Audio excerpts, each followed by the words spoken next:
اللہم صلی علی محمد۔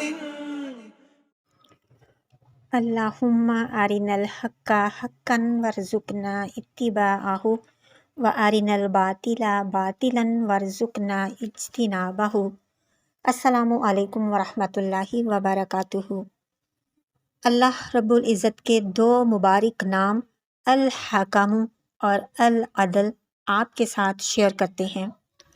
الحکم اس کا مطلب ہے اٹل فیصلہ کرنے والا، یعنی وہ ذات جس کے فیصلے کو کوئی جھٹلا نہ سکے، جس کے حکم کے سامنے کوئی انکار نہ کر سکے۔ اللہ تعالیٰ ہی کی جانب سے ساری دنیا کے فیصلے ہوتے ہیں، اور جو فیصلہ اللہ تعالیٰ کی جانب سے دنیا کی کسی بھی چیز کے بارے میں ہو جائے تو پھر وہ ہو کر رہتا ہے۔ رزق کے فیصلے، اولاد کے فیصلے، صحت کے فیصلے، موت اور زندگی کے فیصلے، مصائب اور مشکلات کے فیصلے سب اللہ تعالیٰ ہی کی جانب سے ہوتے ہیں۔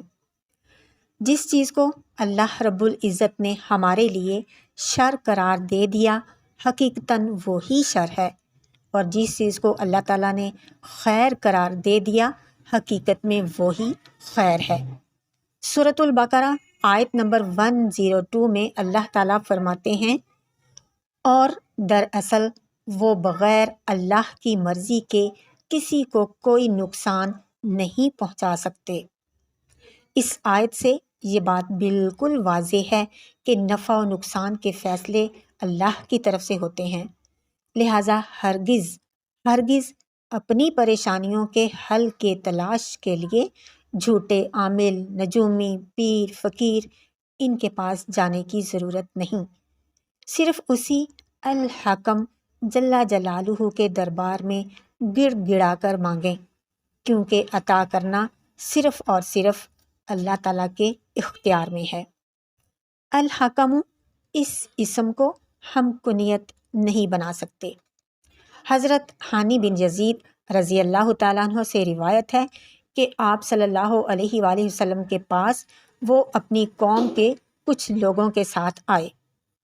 آپ صلی اللہ علیہ وآلہ وسلم کو یہ اطلاع ملی کہ انہوں نے اپنی کنیت ابو الحکم رکھی ہوئی ہے۔ آپ صلی اللہ علیہ وآلہ وسلم نے ان کو بلایا اور ان سے پوچھا کہ حکم والی ذات صرف اللہ تعالیٰ کی ہے، تو تم نے اپنی کنیت ابو الحکم کیوں رکھی؟ ان صحابی نے جواب میں کہا کہ جب میری قوم کا کسی بھی چیز پر اختلاف ہو جاتا ہے تو یہ فیصلے کے لیے میرے پاس آتے ہیں، پھر میں فیصلہ کرتا ہوں تو دونوں فریقین میرے فیصلے پر راضی ہو جاتے ہیں، اس لیے میری کنیت ابو الحکم رکھ دی گئی۔ پھر آپ صلی اللہ علیہ وآلہ وسلم نے ارشاد فرمایا کہ یہ اچھی بات ہے، لیکن کیا تمہارا کوئی بیٹا ہے؟ تو ان صحابی نے کہا، ہاں میرے 3 بیٹے ہیں، مسلم، عبداللہ، شریح۔ تب آپ صلی اللہ علیہ وآلہ وسلم نے پوچھا کہ بڑا کون ہے؟ تو ان صحابی نے جواب دیا، سب سے بڑے بیٹے کا نام شریح ہے۔ تو آپ صلی اللہ علیہ وآلہ وسلم نے کہا، بس تم اپنی کنیت ابو شریح رکھ لو۔ نبی کریم صلی اللہ علیہ وآلہ وسلم کا اپنے صحابی کی کنیت کو تبدیل کرنا اس بات کی دلیل ہے کہ اس اسم کو ہم کنیت نہیں بنا سکتے۔ العدل اس کے اصلی اور لغوی معنی برابر کرنے کے ہیں، یعنی کسی شخص کے ساتھ بغیر کسی کمی اور زیادتی کے وہ معاملہ کرنا جس کا وہ واقعی مستحق ہو۔ اس کا مطلب یہ بھی ہے کہ عدل کا ترازو ایسا صحیح اور برابر ہونا چاہیے کہ گہری سے گہری محبت اور شدید سے شدید نفرت بھی اس کے دونوں پلڑوں میں سے کسی ایک پلڑے کو نہ جھکا سکے۔ عدل کا ایک مفہوم یہ بھی ہے کہ آدمی، انسان خود اپنے نفس کے ساتھ عدل کا معاملہ کرے، اور وہ اس طرح کہ اپنے نفس کو ایسی تمام چیزوں سے بچائے جس میں اس کی جسمانی یا روحانی ہلاکت ہو، نفس کی ایسی خواہشات کو پورا نہ ہونے دے جو اس کے لیے نقصان دہ ثابت ہوں۔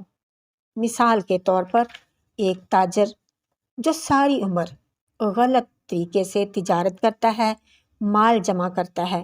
پھر ایک دن ایسا ہوتا ہے کہ چور آتے ہیں اور سب مال لے کر چلے جاتے ہیں۔ اب یہ شخص خوب سمجھتا ہے کہ اس کے ساتھ ایسا کیوں ہوا، اور اکثر لوگ جان بھی جاتے ہیں کہ یہ اس کے اپنے کرتوتوں کا نتیجہ ہے۔ چور اپنی عادت سے مجبور ہو کر ایسا کر بیٹھتا ہے۔ پولیس اسے پکڑتی ہے، مارتی ہے، مال برآمد کر لیتی ہے۔ پولیس مال میں سے کچھ کھا جاتی ہے، پھر اس کے بچے اس مال کو کھا کر بیمار ہو جاتے ہیں۔ ایسا سب کس لیے ہوا؟ یہ سب العدل جل جلالہ کے نظام عدل کے تحت ہوا، لیکن لوگ اس بات کو اگنور کر دیتے ہیں، وہ سمجھتے نہیں۔ تو پھر کیا ہوتا ہے؟ پھر زلزلے آتے ہیں، طوفان آتے ہیں، بلائیں آتی ہیں جو کہ بڑے سے بڑے ظالموں سے انتقام لے لیتی ہیں۔ لہٰذا خود بھی ظلم سے بچیں اور دوسروں کو بھی ظلم سے بچائیں۔ اللہ رب العزت جو بھی فیصلہ کرتے ہیں اس میں ہمارے لیے خیر ہوتی ہے۔ بڑی سے بڑی رضامندی جو کسی بندے کو حاصل ہو جائے تو وہ اللہ تبارک و تعالیٰ کی رضامندی ہے۔ ایمان والوں کے لیے ضروری ہے کہ اس کے ہر فعل پر راضی ہوں جس کا اللہ تعالیٰ نے حکم دیا، اور ہر اس چیز کو چھوڑنے پر راضی ہو جائیں جس سے اللہ تعالیٰ نے منع فرمایا۔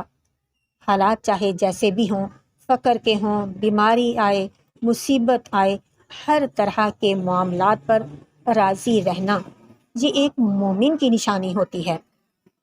اللہ تعالیٰ کے فیصلوں پر ہمیشہ راضی رہنے کے لیے یہ دعا مانگتے رہا کریں: اللہم انی اسألک الصحۃ والعفۃ والامانۃ وحسن الخلق والرضا بالقدر۔ اے اللہ، میں تجھ سے تندرستی، پاک دامنی، امانت داری، اچھے اخلاق اور قضاء و قدر پر راضی رہنے کا طلبگار ہوں۔ اللہ تعالیٰ سے دعا ہے کہ اللہ تعالیٰ ہمیں دین کی سمجھ بوجھ عطا کرے۔ السلام علیکم ورحمۃ اللہ وبرکاتہ۔